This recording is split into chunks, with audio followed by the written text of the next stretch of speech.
तब वहां क्या और कैसे हुआ? तब नारद जी का प्रश्न सुनकर ब्रह्मा जी बोले, हे नारद, जब गंगा जी द्वारा उस तेजस्वी बालक को लहरों द्वारा बहाकर सरकंडे के वन के पास छोड़ दिया गया, तभी वहां मुनि विश्वामित्र पधारे। उस बालक का देदीप्यमान मुख देखकर विश्वामित्र दंग रह गए। वह बालक दिव्य तेज से प्रकाशित हो रहा था। उसे बड़ा प्रतापी और बलशाली जानकर मुनि विश्वामित्र ने उन्हें नमस्कार किया और उनकी स्तुति करने लगे। तत्पश्चात मुनि बोले कि भगवान शिव की इच्छा से ही तुम यहाँ प्रकट हुए हो। शिव तो सर्वेश्वर हैं, वे ही परम ब्रह्म परमात्मा हैं। इस संसार का हर प्राणी, हर जीव उनकी आज्ञा का ही पालन करता है। तब विश्वामित्र के ऐसे वचन सुनकर वह बालक बोला, हे महाज्ञानी प्रकांड पंडित मुनि विश्वामित्र, मेरे इस स्थान पर आने के बाद सर्वप्रथम आप ही यहाँ पधारे हैं। निश्चय ही आपका यहाँ आना भगवान शिव की प्रेरणा से ही प्रेरित है। इसलिए आप ही विधि विधान के अनुसार मेरा नामकरण संस्कार कीजिए। आज से आप ही मेरे पुरोहित हैं और मेरे द्वारा पूज्य हैं। मेरे द्वारा पूज्य होने के कारण आप इस जगत में विख्यात और पूज्य होंगे। उस बालक के ऐसे वचन सुनकर मुनि विश्वामित्र आश्चर्यचकित होकर उस बालक से पूछने लगे कि हे बालक, आप कौन हैं? अपने विषय में मुझे बताइए। तब उनकी बात सुनकर वह बालक बोला, हे विश्वामित्र, आप ब्रह्मर्षि हो गए हैं। मेरे विषय में जानने से पूर्व आप मेरा संस्कार कीजिए। तब मुनि विश्वामित्र ने उस अद्भुत बालक का नामकरण संस्कार किया और उसका नाम कार्तिकेय रखा। गुरु दक्षिणा के रूप में उसने मुनि को दिव्य ज्ञान प्रदान किया। तब मैंने स्वयं वहां जाकर उस बालक को गोद में ले लिया और उसे चूमा। तत्पश्चात मैंने उसे शक्तियां और शास्त्र प्रदान किए। उन अद्भुत शक्तियों को प्राप्त कर वह बालक बहुत प्रसन्न हुआ और तुरंत ही पहाड़ पर चढ़ गया। पहाड़ पर चढ़कर वह उसके शिखरों को गिराने लगा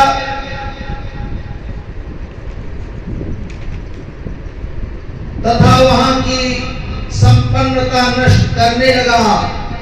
यह देखकर उस स्थान पर निवास करने वाले राक्षस उस बालक को मारने के लिए दौड़े। उन भयंकर राक्षसों से बिना भयभीत हुए उसने उन सबको भगा दिया। उनके भयंकर युद्ध से पूरा त्रिलोक कांपने लगा। त्रिलोक को भयभीत होता देखकर सब देवता वहां पहुंचे। देवराज इंद्र ने क्रोध में आकर उस बालक पर प्रहार किया। इस प्रहार के फलस्वरूप उस बालक के शरीर से विशाख नाम का दूसरा पुरुष पैदा हो गया। उन्होंने उस बालक पर एक और प्रहार किया तो नेगम नाम का एक और महाबली पुरुष पैदा हो गया। इस प्रकार इंद्र के प्रहारों से 4 स्कंद पैदा हुए जो बहुत वीर और बलवान थे।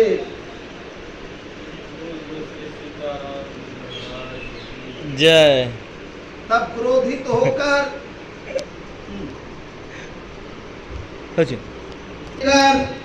इंद्र घबराकर अपनी जान बचाने के लिए कहीं दूर जाकर छिप गए। उनको ढूंढते ढूंढते वह बालक उनके धाम स्वर्ग में पहुंच गया। उस समय जब वह बालक स्वर्ग पहुंचकर देवराज इंद्र को ढूंढ रहा था, एक सुंदर सरोवर में 6 कृत्तिकाएं स्नान कर रही थी।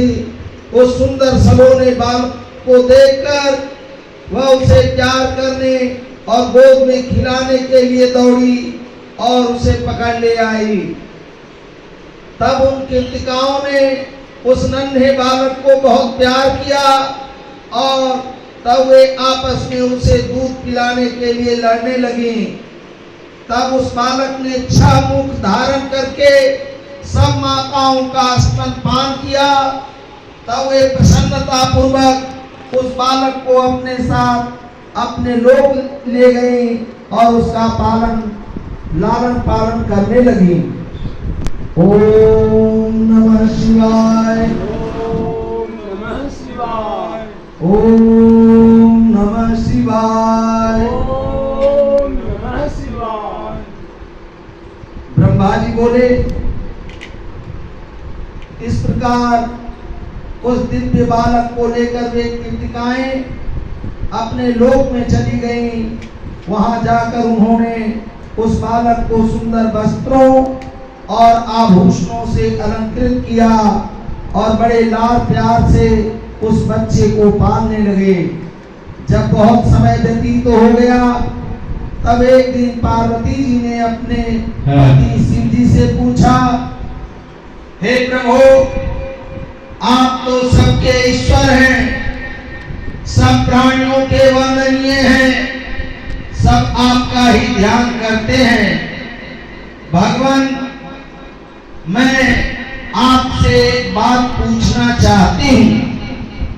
तब त्रिलोकीनाथ भगवान शिव ने मुस्कुराकर कहा, देवी पूछो, क्या पूछना चाहती हो? तब देवी पार्वती ने कहा, प्रभु, आपकी शक्ति जो पृथ्वी पर गिरी थी वह कहाँ गई? देवी पार्वती के इन वचनों को सुनकर शिव जी ने विष्णु जी, मेरा और सब देवताओं और मुनियों का स्मरण किया। यह ज्ञात होते ही कि भगवान शिव ने हमें बुलाया है, हम सभी तुरंत कैलाश पर्वत पर चले गए। वहां पहुंचकर हमने महादेव जी और देवी पार्वती को हाथ जोड़कर नमस्कार किया और उनकी स्तुति की।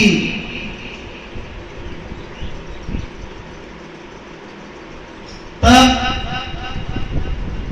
भगवान शिव बोले, हे देवताओं, मुझे यह बताइए कि मेरी वह अमोघ शक्ति कहाँ है? शीघ्र बताओ, अन्यथा मैं तुम्हें इसके लिए दंड दूंगा। भगवान शिव के ये वचन सुनकर सभी देवता भय से कांपने लगे।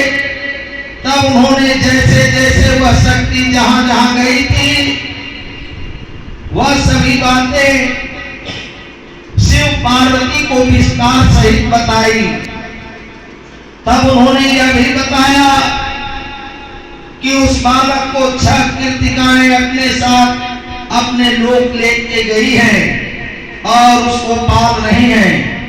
यह सुनकर शिव जी व देवी पार्वती को बहुत प्रसन्नता हुई।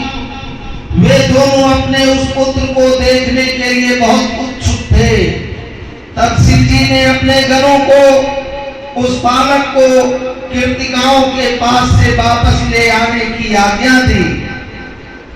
भगवान शिव की आज्ञा पाकर उनके वीर बलशाली गण, क्षेत्रपाल और भूत प्रेत गण लाखों की संख्या में शिव जी के पुत्र की खोज में निकल पड़े।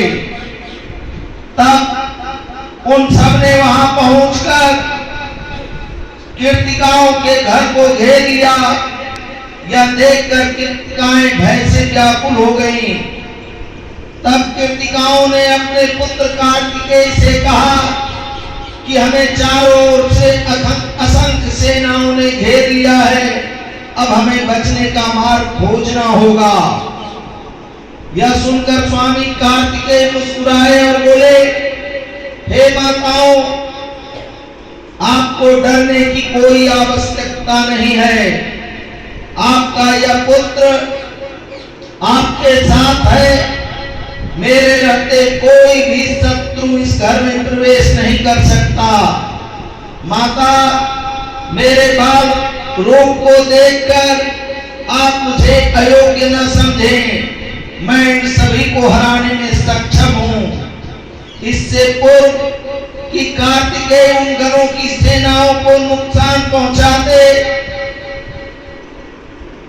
नंदीश्वर उनके सामने आकर खड़े हो गए और बोले, हे माताओं, हे भ्राता, मुझे संसार के संहार करता भगवान शिव ने यहाँ भेजा है। मेरे यहाँ आने का उद्देश्य किसी को नुकसान पहुंचाना नहीं है। मैं तो सिर्फ आपको अपने साथ ले आने आया हूं।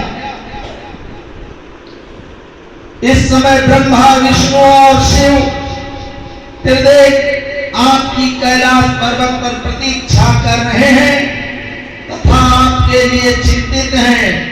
आप शीघ्र ही हमारे साथ पृथ्वी पर चले। आप अभी तक अपने जन्म के उद्देश्य से सर्वथा अज्ञान हैं। आपका जन्म दैत्यराज तारकासुर का वध करने के लिए ही हुआ है। अतः आप हमारे साथ चलें। वहां पृथ्वी लोक पर जब देवताओं सहित स्वयं भगवान शिव आपका अभिषेक करेंगे तथा सब देवता अपनी अपनी दिव्य शक्तियां और अस्त्र शस्त्र आपको प्रदान करेंगे। यह सुनकर कार्तिकेय बोले, यदि आपको भगवान शिव ने यहाँ मेरे पास भेजा है तो मैं अवश्य ही उनके दर्शनों के लिए आपके साथ चलूंगा। हे तात, ये ज्ञान योगियां प्राकृतिक की कला है। इन्हें कीर्तिका नाम से जाना जाता है। इन्होंने ही अब तक मेरा पालन पोषण किया है, इसलिए ये मेरी माताएं हैं और मैं इनका पौष्य पुत्र हूं। तब स्वामी कार्तिकेय ने हाथ जोड़कर कीर्तिकाओं से नंदीश्वर के साथ जाने की आज्ञा मांगी। माताओं ने अपना आशीर्वाद देकर उन्हें वहां से जाने की आज्ञा प्रदान कर दी। ओम नमः शिवाय। ओम नमः शिवाय। ओम नमः शिवाय। ओम नमः शिवाय। श्री नीलकंठ शंभु त्रिपुरारी, हे हर महादेव गढ़दानी। नीलकंठे शंभु त्रिपुरारी, हे हर महादेव गढ़दानी। ब्रह्मा जी बोले, जब कार्तिकेय अपनी माताओं कीर्तिकाओं से आज्ञा लेकर भगवान शिव के पास जाने के लिए वहां से निकले तो द्वार पर देवताओं के शिल्पी विश्वकर्मा द्वारा बनाया गया सुंदर रथ उनकी प्रतीक्षा कर रहा था। वह रथ दिव्य था और द्रुत गति से चलने वाला था। उस रथ को उनकी माता पार्वती ने उनके लिए भेजा था। उनके पार्षद उस रथ के पास खड़े हुए थे। कार्तिकेय दुखी मन से उस रथ पर चढ़ने लगे।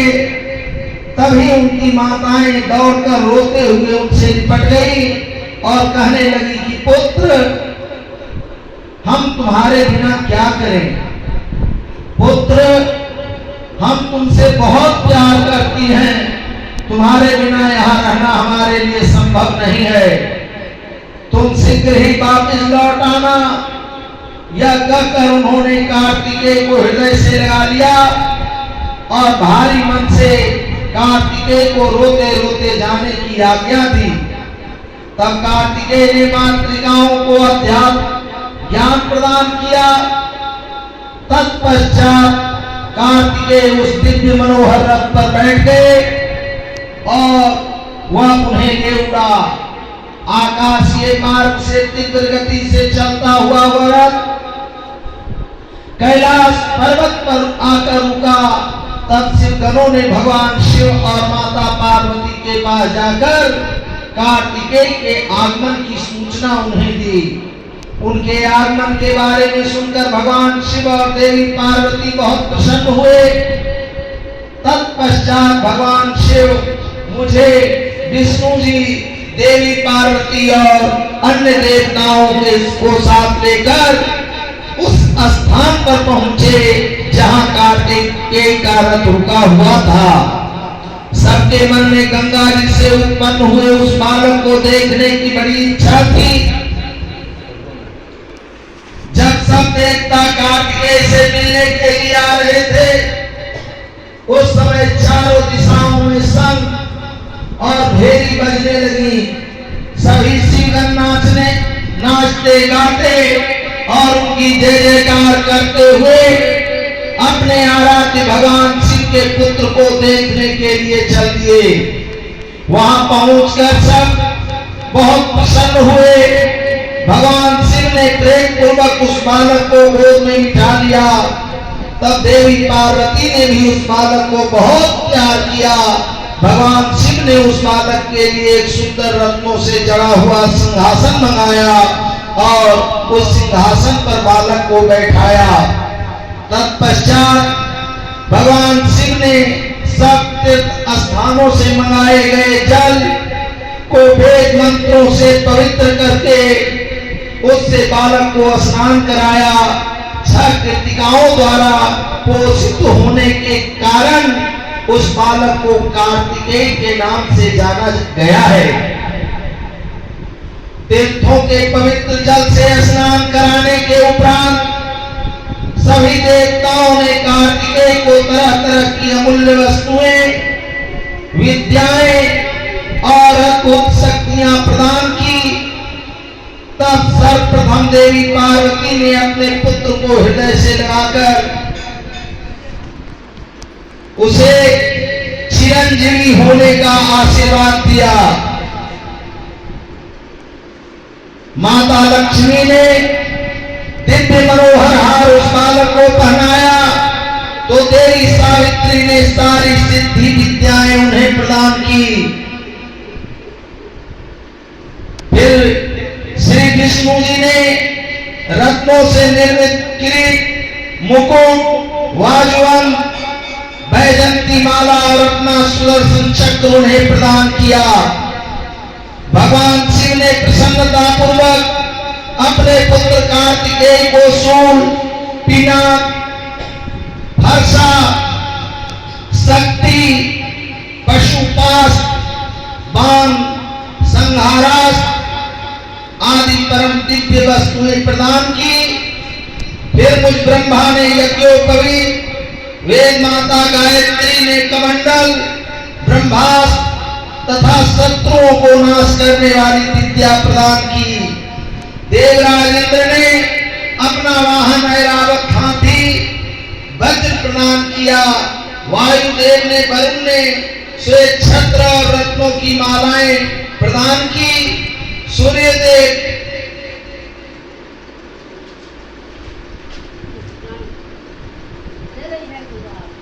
ने मन की तरह तीव्र गति से चलने वाला द्रुतगामी रथ और शरीर की रक्षा करने वाला कवच ही प्रदान किया।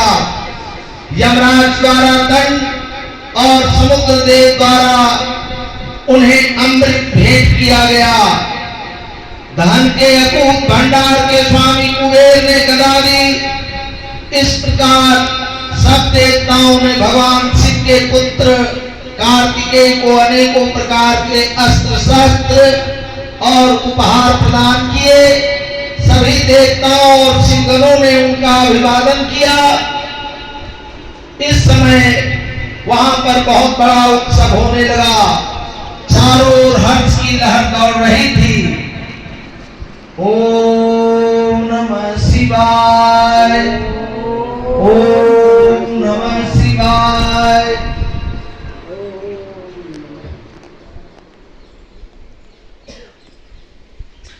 ब्रह्मा जी बोले नारद, इस प्रकार सभी अभिष्ट देवताओं से आशीर्वाद प्राप्त करके कुमार कार्तिकेय बहुत प्रसन्न हुए। उन्होंने सभी देवताओं का धन्यवाद व्यक्त किया। तत्पश्चात वे अपने सिंहासन पर जा बैठे। तभी वहां एक ब्राह्मण दौड़ता हुआ आया। उस ब्राह्मण ने आकर कार्तिकेय को प्रणाम किया और उनके चरण पकड़ लिए और बोला, हे स्वामी, मैं आपकी शरण में आया हूं। मुझ पर कृपा करके मेरे कष्ट को दूर करें। तब कार्तिकेय ने उस ब्राह्मण को उठाया और आदरपूर्वक अपने पास बैठाकर उसके दुखी होने का कारण पूछा। तब वह ब्राह्मण बोला, हे भगवान, मैं अश्वमेध यज्ञ कर रहा हूं, परंतु आज मेरा घोड़ा अपने बंधनों को तोड़कर कहीं चला गया है। हे प्रभु, मुझ पर कृपा करें और मेरे घोड़े को यथाशीघ्र ढूंढ दें, अन्यथा मेरी आज्ञा भंग हो जाएगा। यह कहकर वह ब्राह्मण पुनः कार्तिकेय के चरणों को पकड़कर रोने गिड़गिड़ाने लगा। वह रोते रोते बोला, आप पूरे ब्रह्मांड के स्वामी हैं। आप सबकी सेवा करने को सदा तत्पर रहते हुए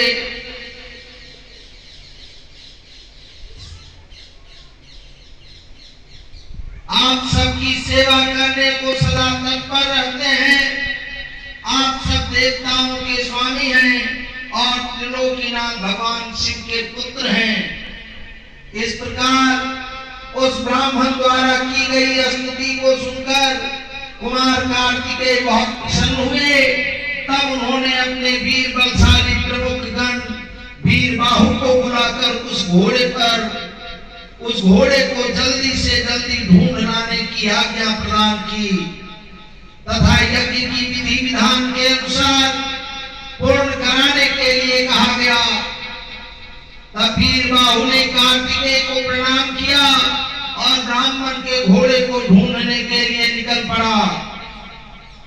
उसने पृथ्वी लोक पर हर जगह उस घोड़े को ढूंढा। जिस व्यक्ति ने जो भी जानकारी दी उसके अनुसार वीर बाहु ने हर जगह उसकी तलाश की, परंतु वह असफल रहा। तब वह उस घोड़े की तलाश करने के लिए भगवान श्री हरि विष्णु के लोक वैकुंठ धाम गया। वहां जाकर वीर बाहु ने देखा कि एक घोड़े ने विष्णु लोक में बहुत आतंक मचा रखा था। विष्णु लोक में वह घोड़ा खूब उपद्रव कर रहा था।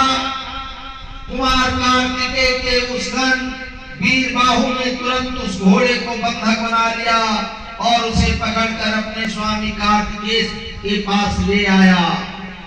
तब स्वामी कार्तिकेय पूरे संसार का भार लेकर उस घोड़े पर चढ़कर बैठ गए और उस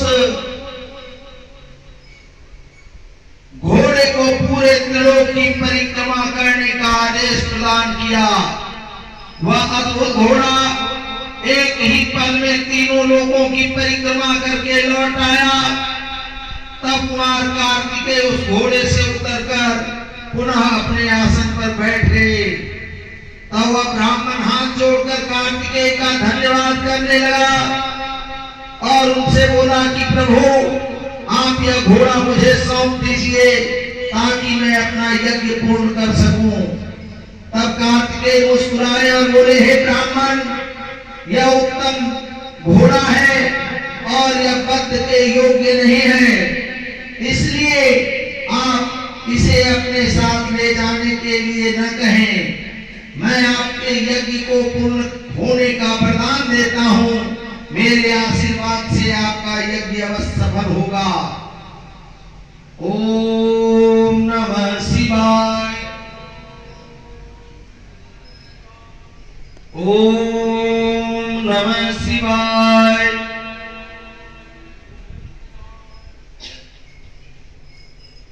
ब्रह्मा जी बोले, हे नारद, अपने पुत्र कार्तिकेय का जो पराक्रम देखकर भगवान शिव और देवी पार्वती बहुत प्रसन्न हुए। तब सब देवताओं सहित श्री हरि विष्णु और देवराज इंद्र मैं भी बहुत आकर्षित हुए और भगवान शिव से बोले, हे देवाधिदेव भगवान, आप तो सर्वेश्वर हैं, सर्वज्ञाता हैं। संसार की सब घटनाएं आपकी इच्छा से ही घटती है। आप तो जानते ही हैं कि ब्रह्मा जी द्वारा असुरराज तारक को दिए गए वर के अनुसार शिव पुत्र ही उसका वध करने में सक्षम होगा। इसलिए ही कुमार कार्तिकेय का जन्म हुआ है। प्रभु, हम लोगों के कष्टों को दूर करके हमारे जीवन को सुखी करने के लिए आप अपने पुत्र कार्तिकेय को आज्ञा दीजिए कि वह तारकासुर का वध करे।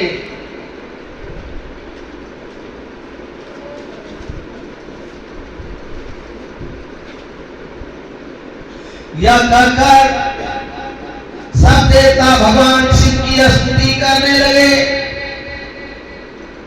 तब भगवान शिव का हृदय हम सबको प्रार्थना से द्रवित हो उठा। उन्होंने हमारी प्रार्थना को स्वीकार कर और अपने पुत्र कुमार कार्तिकेय को देवताओं को सौंप दिया। तब भगवान शिव ने अपने पुत्र कार्तिकेय को यह आज्ञा दी कि देवताओं की विशाल सेना का नेतृत्व करें और देवताओं के दुखों और संकटों को दूर करने के लिए तारकासुर का वध करें। अपने पिता भगवान शिव की यह आज्ञा पाकर स्वामी कार्तिकेय बहुत प्रसन्न हुए। तब उन्होंने हाथ जोड़कर अपनी माता पार्वती और पिता महादेव जी को प्रणाम किया और कहा कि हे माता, हे पिता, आप मुझे विजय होने का आशीर्वाद प्रदान करें। यह सुनकर भगवान शिव मुस्कुराए और बोले, कुमार, निश्चय ही तुम अपने इस प्रथम युद्ध में अपने घोर शत्रु तारकासुर का वध करके विजयी होगे। हमारा आशीर्वाद सदैव तुम्हारे साथ है। इधर देवी पार्वती के हृदय में अपने प्रिय पुत्र के युद्ध में जाने की बात सुनकर ही पीड़ा होने लगी। वात्सल्य के कारण उनकी आंखों में आंसू आ गए थे। वे बहुत दुखी हुई और कहने लगी, हे नाथ, हे देवाधिदेव, मेरा पुत्र कार्तिकेय भी बहुत छोटा है और वह तारकासुर महाबलशाली और शक्तिशाली है। आप उस दुष्ट ने अपनी दुष्टता से सभी देवताओं को भी परास्त कर दिया है। जब इतनी शक्तियों के स्वामी देवता उसका कुछ नहीं बिगाड़ सके तो मेरा यह नन्हा सा पुत्र भला कैसे उनको हरा सकता है। मेरा दिल मुझे कार्तिकेय को युद्ध में भेजने की आज्ञा नहीं देता है। मैं अपने पुत्र को अपने साथ रखना चाहती हूँ। यह वचन सुनकर सभी देवताओं सहित भगवान शिव भी चिंतित हो गए।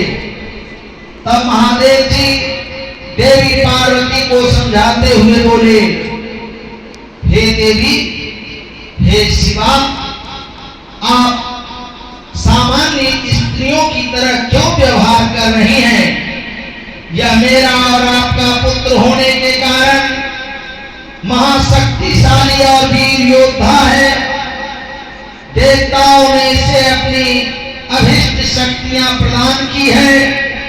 कार्तिकेय की जीत निश्चित है। कार्तिकेय का उत्पन्न होना तारकासुर के वध का प्रतीक है।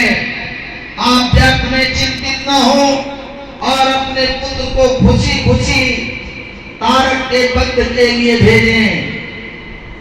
भगवान शिव के ऐसे वचन सुनकर देवी पार्वती को बहुत संतोष हुआ और उन्होंने कुमार कार्तिकेय को युद्ध में जाने की आज्ञा दे दी। तब सब देवताओं का भय दूर हुआ और उनमें प्रसन्नता की लहर दौड़ गई। ओम नमः शिवाय। ओम नमः शिवाय।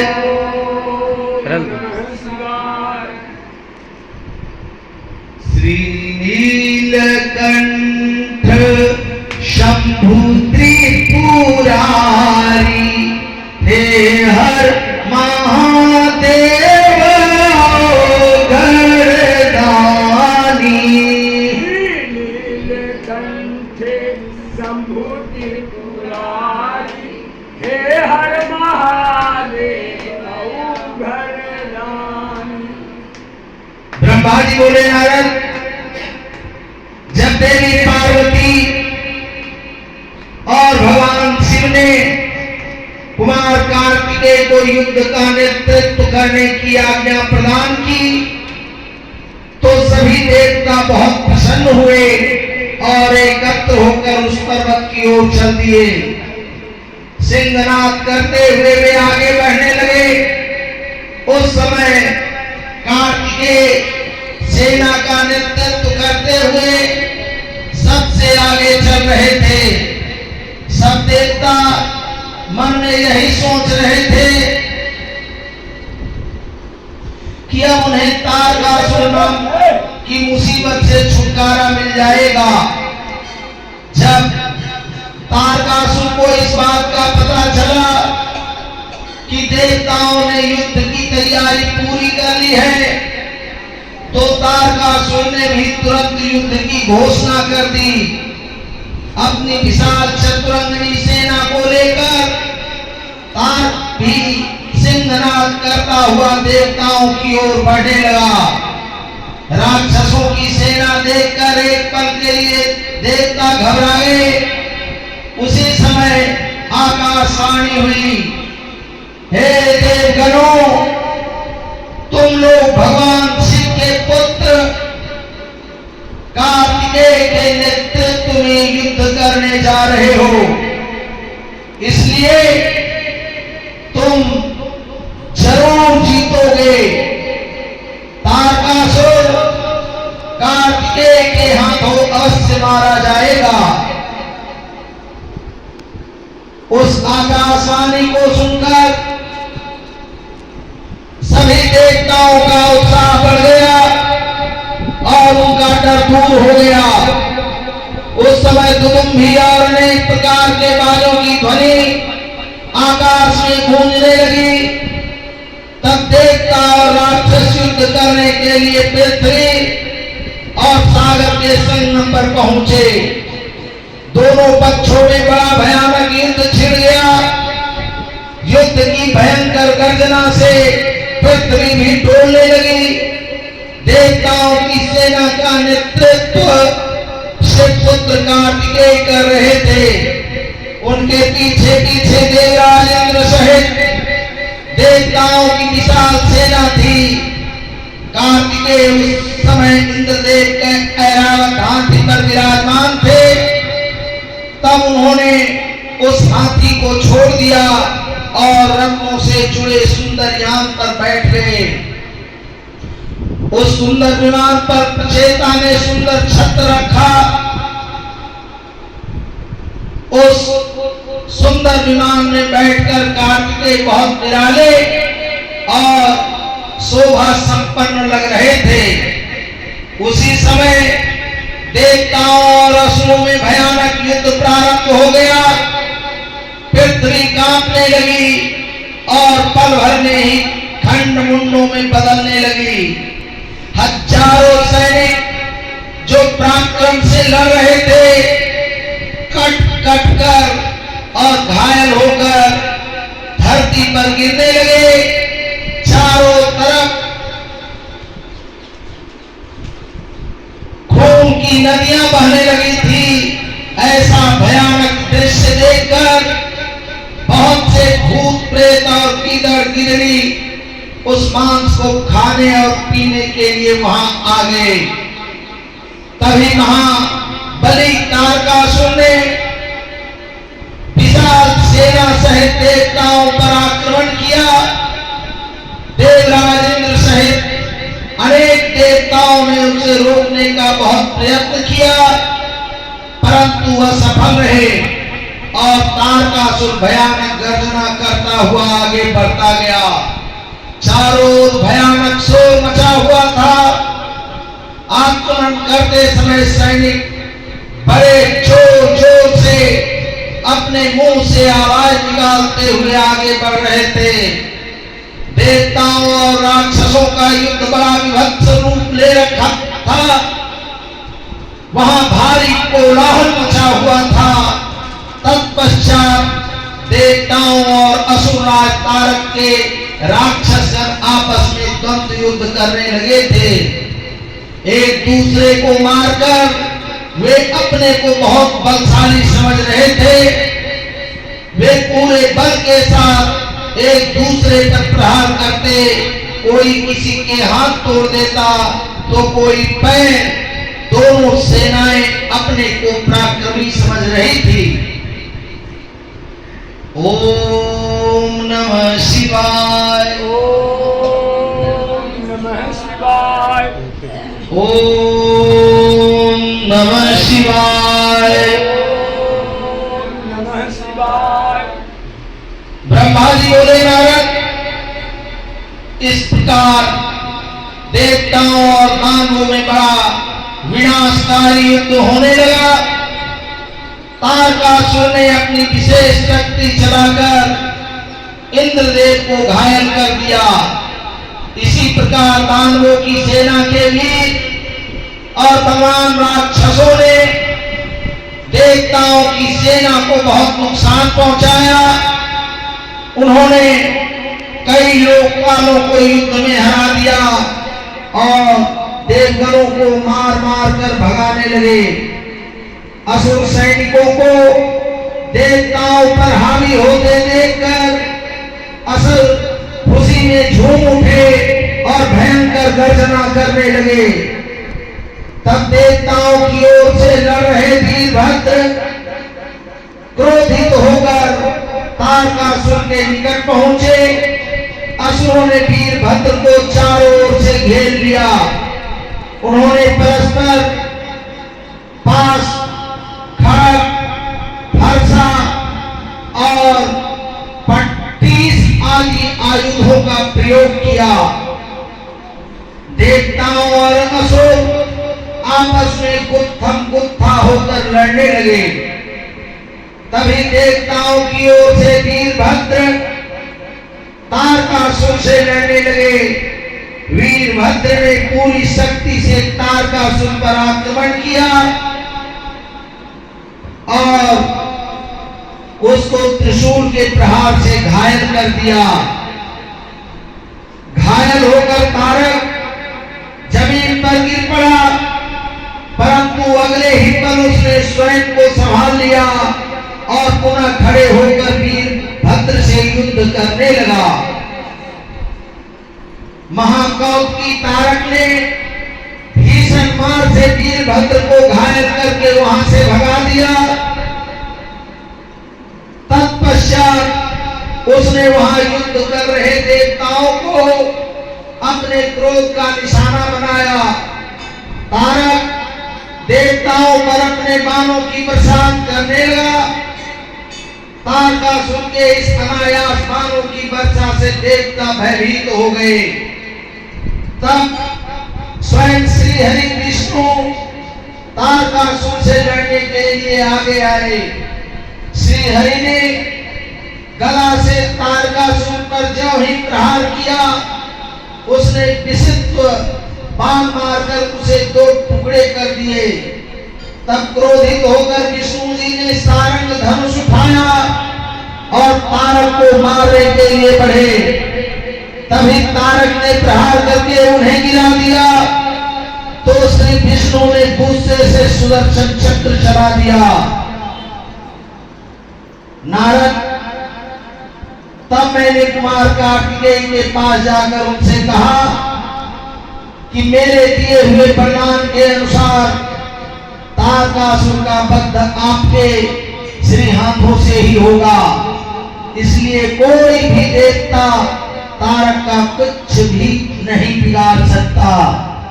यह सुनकर कार्तिकेय रथ से नीचे उतर और पैदल ही तारक को मारने के लिए दौड़े।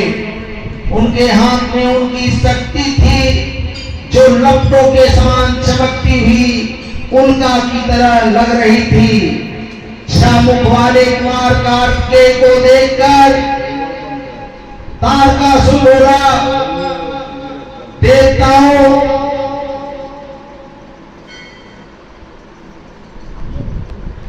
क्या यही बालक है?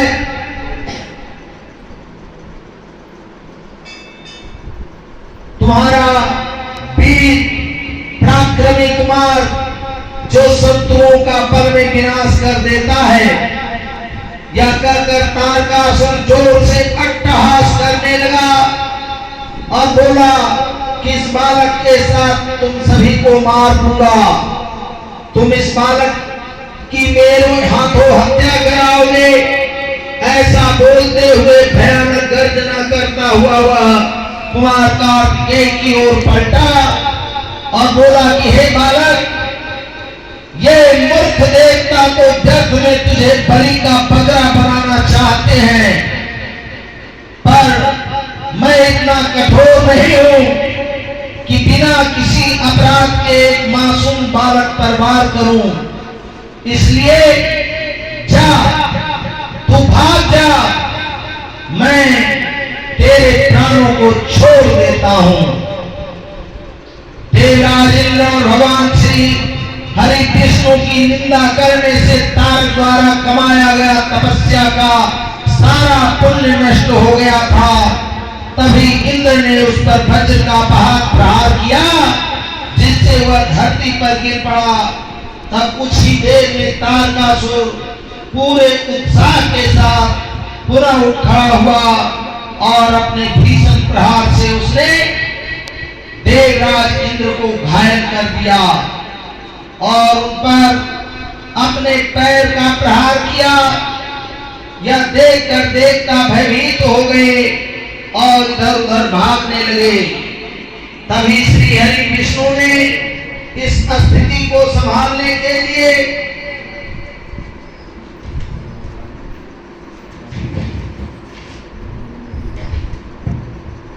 तारकासुर पर अपना सुदर्शन चक्र चला दिया।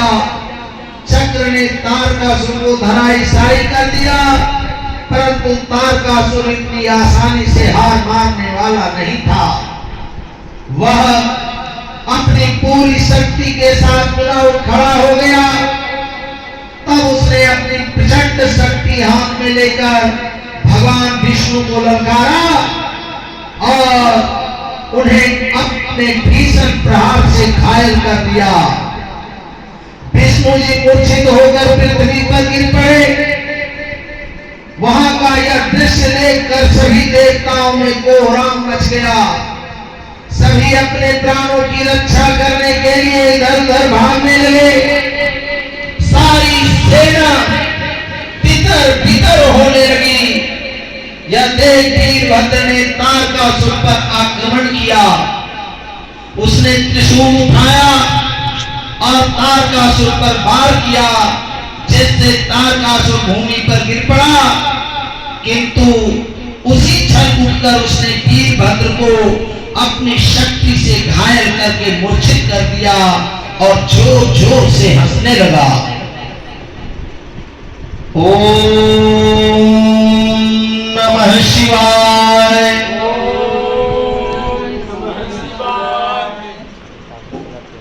ओम नमः शिवाय। ओम नमः शिवाय। ब्रह्मा जी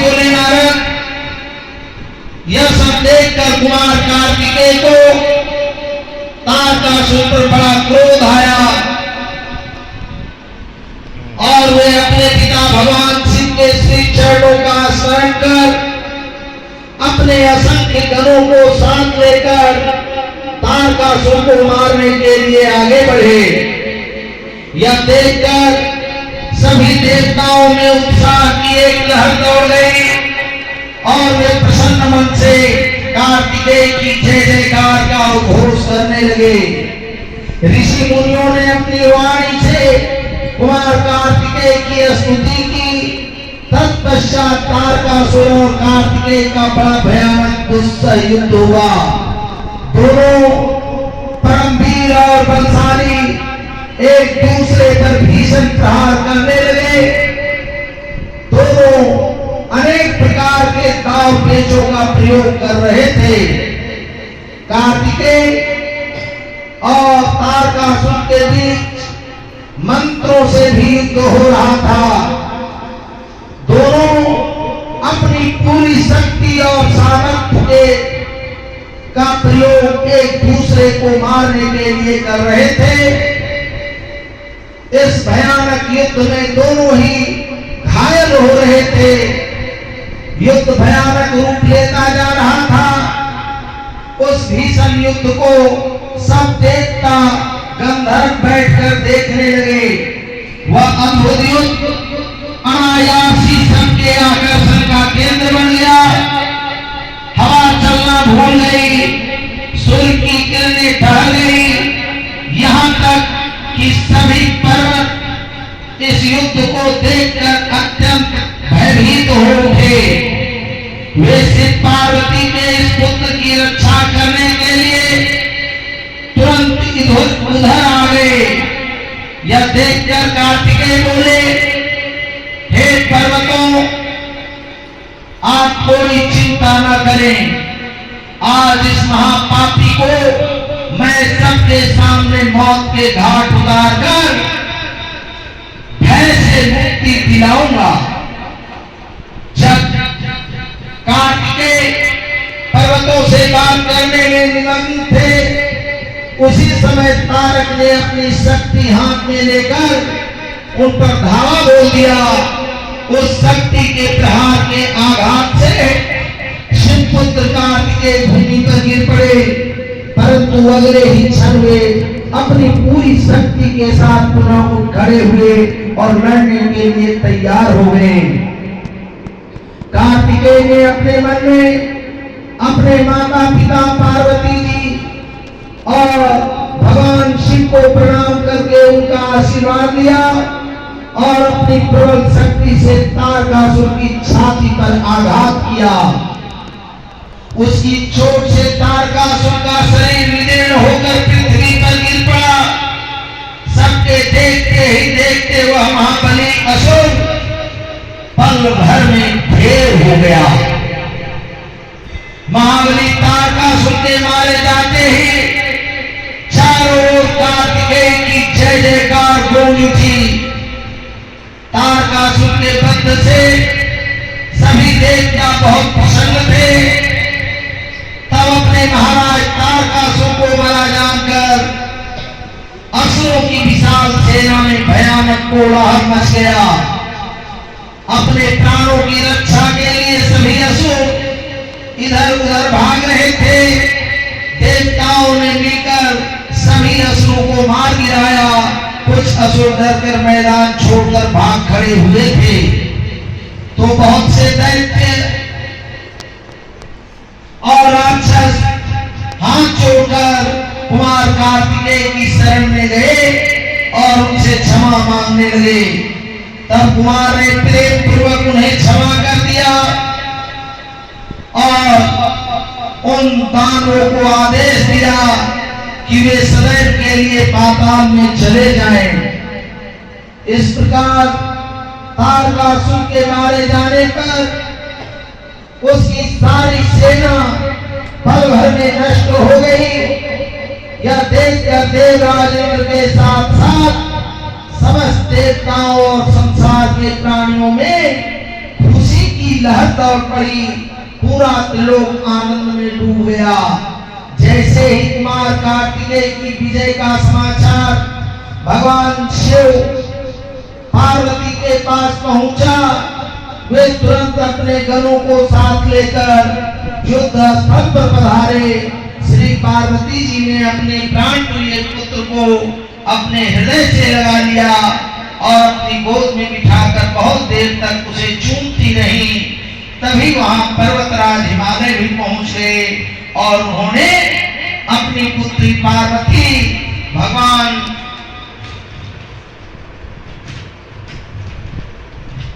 शिव और कार्तिकेय की स्तुति की। चारों दिशाओं में उन पर फूलों की वर्षा होने लगी, मंगल ध्वनि हर ओर गूंजने लगी, हर तरफ उनकी ही जय जयकार हो रही थी। कुमार कार्तिकेय की, कुमार कार्तिकेय की, कुमार कार्तिकेय की, ऐसे ही जय जयकार हो रही थी।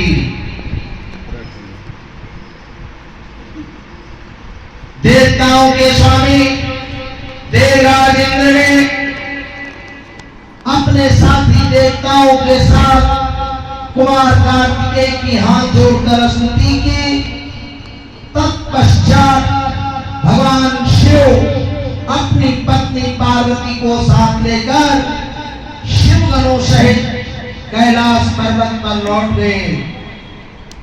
ओम नमः शिवाय, ओम नमः शिवाय, ओम नमः शिवाय, ओम नमः शिवाय। प्रेम से बोलिए देवाधिदेव महादेव की जय। दूसरा वीडियो बनाना